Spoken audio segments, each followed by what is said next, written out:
Fue lo mismo, es la misma historia, pero en este caso es mucho más dramático.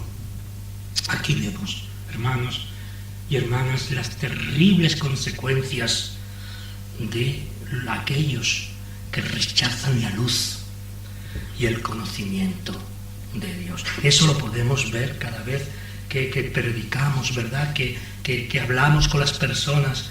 Están rechazando porque el hombre natural rechaza a Dios. No son peores los judíos de entonces que el mundo de hoy día. Prefieren la seguridad que le da la salvación, esa salvación de balde. No hay salvación de balde. Dios no perdona el pecado, ni mucho menos. Sí, no lo perdona. En sus hijos lo carga en Jesucristo. Dios no olvida. En su justicia perfecta no perdona el pecado, sino que lo carga en sus hijos. Se nos perdona en Jesucristo. Él paga, pero no lo perdona, sino que lo carga en su propio Hijo. Esa es la verdad. ¿Podemos hablar de perdón? Claro que sí, pero no olvidemos que otro pagó por ti y por mí. No es de balde. Y hay religión, mucha religión. Y no estoy hablando de la Iglesia romana, que también. Una religión fácil, con una salvación sin valor, sin pensar en lo que costó a la divinidad cubrirse de nuestras vestiduras. En esa humillación de nacer entre animales porque no tenía ni tan siquiera dónde recostar su cabeza, enseñándonos como buen hermano que Él sufrió desde que nació, que Él trabajó, que Él predicó, que Él curó y que Él enseñó, y que nosotros deberíamos imitarle. Por eso vino. Podría haber hecho otra cosa diferente Dios nuestro Señor, pero mandó a su propio Hijo. Mandó a su único Hijo. Por eso, la ceguera espiritual de aquella gente es la desgracia más grande que podían tener. Es también la desgracia más grande que tiene el ser humano. Nosotros que vemos, gracias al Espíritu del Señor que está en la vida del creyente, vemos, necesitamos gafas muy gruesas en el Espíritu. Tenemos enfermedades en esa visión espiritual, porque no hemos tocado todavía el mínimo de esa gran verdad, de esa maravillosa historia.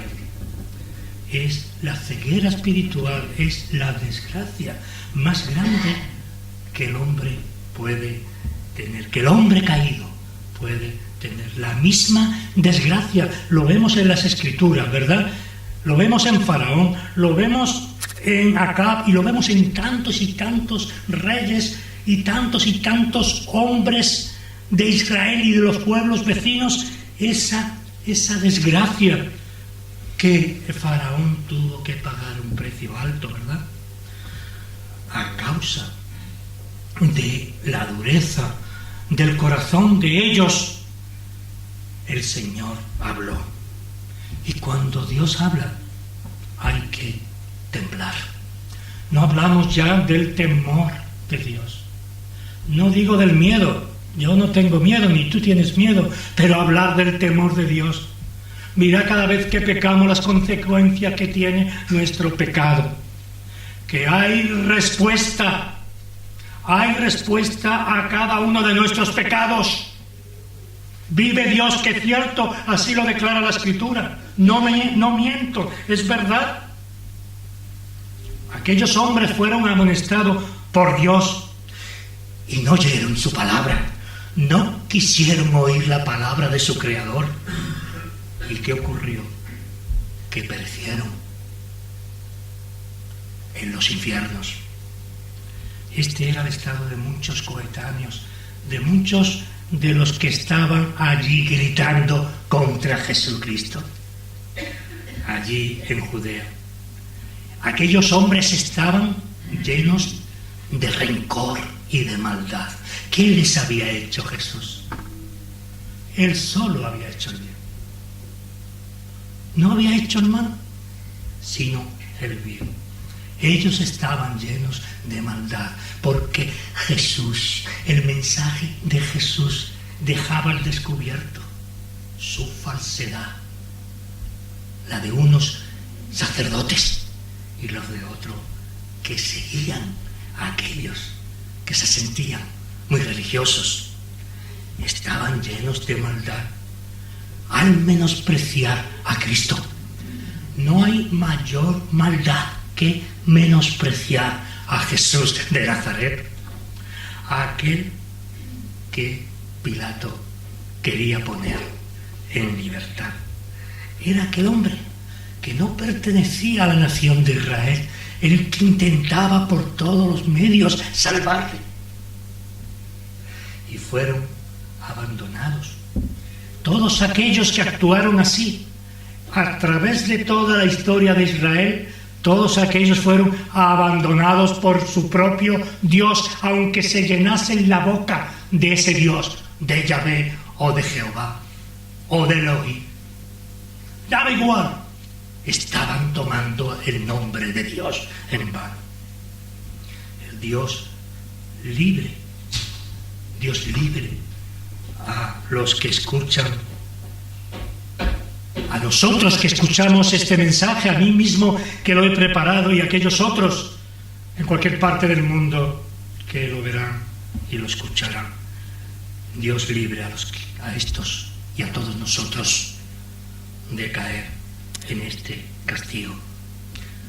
Dice el Señor a través de Proverbios en el capítulo 1, versículos del 24 al 26: por cuanto llamé y no quisisteis oír, extendí mi mano y no hubo quien atendiese, sino que desechasteis todo consejo mío y mi represión no quisisteis.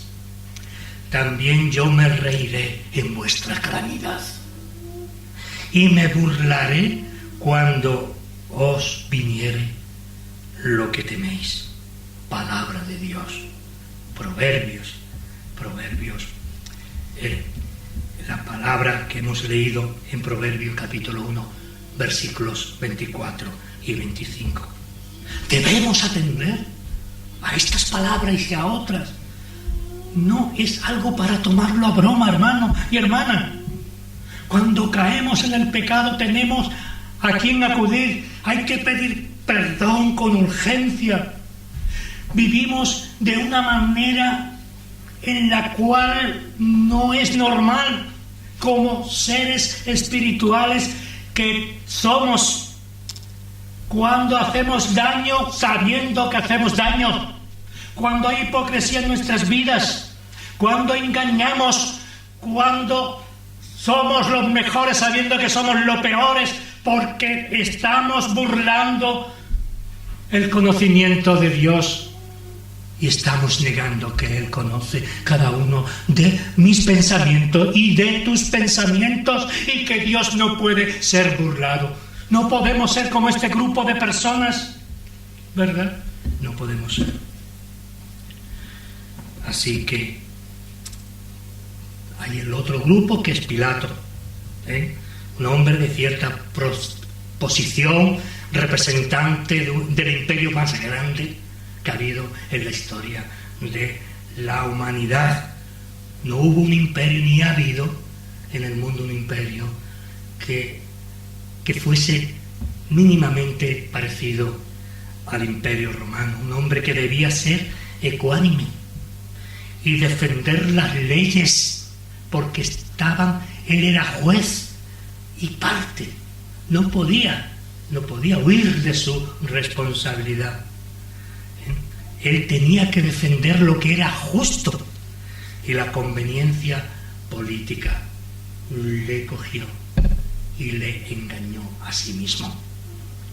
Por eso él después, posteriormente, se lava sus manos, ¿verdad? Intentaba salvar a Jesús porque sabía que no había delito en él. Sabía de qué parte estaba el derecho y la ley. Y se niega incluso a una actitud cobarde cuando aplica la justicia tan torpemente. Pilato pertenece a ese grupo de personas que no quieren tener complicaciones y que al final son los verdaderos perdedores. Tenemos que tener complicaciones todos. Las tenemos en el trabajo, las tenemos en nuestra vida, las tenemos en nuestra familia, pero a nivel espiritual no queremos. Y hemos creado una religión a nuestra propia imagen, es decir, una religión según el concepto que tenemos de la vida y de la muerte. Pero al final, los que piensan así, los que hacen así, son los verdaderos perdedores. Esa actitud le sirvió para ser expuesto en todos los credos cristianos, ¿verdad? Y murió por orden de Poncio Pilato, como el que ejecutó una sentencia injusta. Fue célebre por eso, precisamente. El tercer grupo, hermano, hermana, lo tenemos en nuestro Señor Jesucristo, ¿verdad? Le vemos azotado, le vemos coronados de espina, le vemos como el hazmerreír de aquella gentuza, perdonad la expresión, pero eran gentuza, el hazmerreír del romano. Era lo peor que podía pasar a un judío y también de aquellos por los que tanto hizo, ¿verdad? Es condenado por un juez que no haya falta en él. Fijaos bien, aquel juez Pilato no halló falta en nuestro Señor Jesucristo y al final es entregado a una muerte ignominiosa y cruel. Y aún así, Él era el Hijo eterno de Dios. Él era el que había sido adorado por una multitud de ángeles. Aquel hombre humillado, era el que había sido adorado por las criaturas celestiales desde la eternidad. Y ahí estaba, vuelvo a repetir, por ti y por mí. Él había nacido como hombre, para que tú entendiese, para que tú comprendiese en todo cuanto te pasa en tu vida, de todos los sufrimientos, porque Él lo tuvo, todas las contrariedades que Él la tuvo, incluso la muerte que Él la vio, no solamente en Lázaro, sino la vio en Él mismo, en el que era la vida de la vida. Había nacido como hombre. ¿Para qué? Para rescatar del pecado y de la muerte a un pueblo que el Padre preparó desde antes de la fundación del mundo. Para Él, el Padre preparó para su Hijo ese pueblo, por pura gracia, porque así le plugó, porque así quiso. Y en su misericordia y en su amor no quiso que toda la humanidad se perdiese, sino que esa generación, que esa creación especial del hombre y la mujer perviviera en ese pueblo al que perteneces tú y yo. Si has aceptado a Jesús como tu Salvador, tu único Salvador. Si has dejado ya tu mochila ahí para ir raudo hacia el Señor Jesús. En Él no hubo pecado ni maldad, en Él solo hubo amor, un amor sin límites para ti y para mí, lo peor del mundo. Él había nacido como hombre para hacer todo esto, hermano y hermana, por ti, de una manera personal. de una manera única. Tu nombre estaba escrito en el libro de la vida. Por eso hablamos los evangélicos de que el creyente tiene un Salvador personal. Dios es un Dios personal, el que lo puebla todo es un Dios personal tuyo, un Dios para que tú te comuniques con Él, para que tú tengas relación y comunión con Él. Y para eso tú tienes que tener relación y comunión con tus hermanos, con su cuerpo, que es su iglesia. Ayer le decía a una hermana que es antagónico, contrario a la fe, el sobrevivir sin reunirse con los hermanos. Creo que me entendió, porque esa persona es muy inteligente, y espero que el Señor la haga volver, ¿verdad? Así que Jesús pasó sus 3 últimos años, los pasó curando a los enfermos, a los afligidos. Nada más que hay que leer las bienaventuranzas, ¿verdad? Su tiempo, hermano y hermana, lo dedicó a hablar de esa buena noticia. Hay salvación, hay posibilidad para el hombre caído, porque la gracia de Dios es una gracia no limitada, sino infinita. No hay principio ni final en cualquiera de los atributos de Dios. Era una buena noticia. Por eso él habló de esa buena noticia. Él fue el primer predicador, ¿verdad? Una buena noticia de amor, de salvación y una buena noticia de perdón. Jamás en la historia del hombre hubo un sol que resplandeciera como ese sol llamado Jesucristo. Ninguna luz de esta tierra ha iluminado tanto a tantos corazones. La religión de Cristo, el mensaje de Cristo, podrían decir el mundo, es el mensaje de un perdedor. Todas las religiones tienen Buda, gordo, con su harén, con sus cosas. Mahoma ofreciendo un paraíso de amor y de concupiscencia, diría yo, etcétera. Todos los líderes de las religiones son gentes que han triunfado.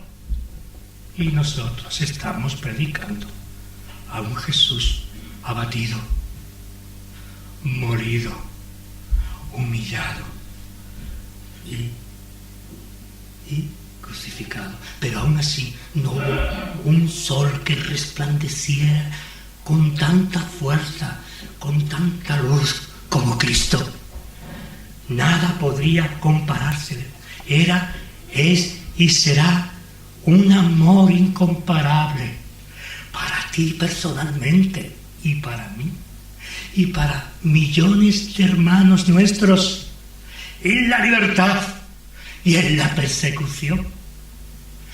Hermanos, que no le importa morir hoy por proclamar a Cristo Jesús. En esos momentos el Espíritu te da palabras, el Espíritu te da fuerza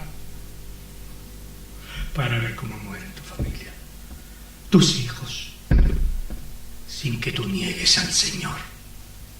¿Por qué? Porque es un amor que sobrepuja a todo entendimiento. Mirar la pasión. El cristiano no solamente ha de compadecerse, como dije al principio, sino reconocer que Cristo murió por amor, no por amor del mundo, sino por amor de ti, concretamente de ti, personalmente murió por ti. Y cuando entiendes esto, entonces empiezas a entender un poquito. No olvides que Él fue el justo y no nosotros. Él fue santo y no nosotros, que éramos pobres pecadores sin futuro. Él trajo paz cuando vivíamos de violencia, en una lucha desigual contra Satanás, contra el mal, y no podíamos. Y Él vino a tu vida, y Él te dio fuerza, Él te entregó las armas que están aquí en la palabra de Dios para hacerte más que vencedor. Él fue y será nuestro fuerte. Somos más que vencedores, repito, es importante porque Él venció en la cruz y esa victoria era tu victoria y era mi victoria. En esa cruz Él machacó a la serpiente que es Satanás. Él llevó nuestras enfermedades, dice el profeta Isaías, y con él acabamos. Él llevó nuestras enfermedades y nuestros dolores, mas Él fue herido, fue por nuestras rebeliones, molido por nuestros pecados. El castigo de nuestra paz fue sobre Él, y por su llaga fuimos nosotros curados.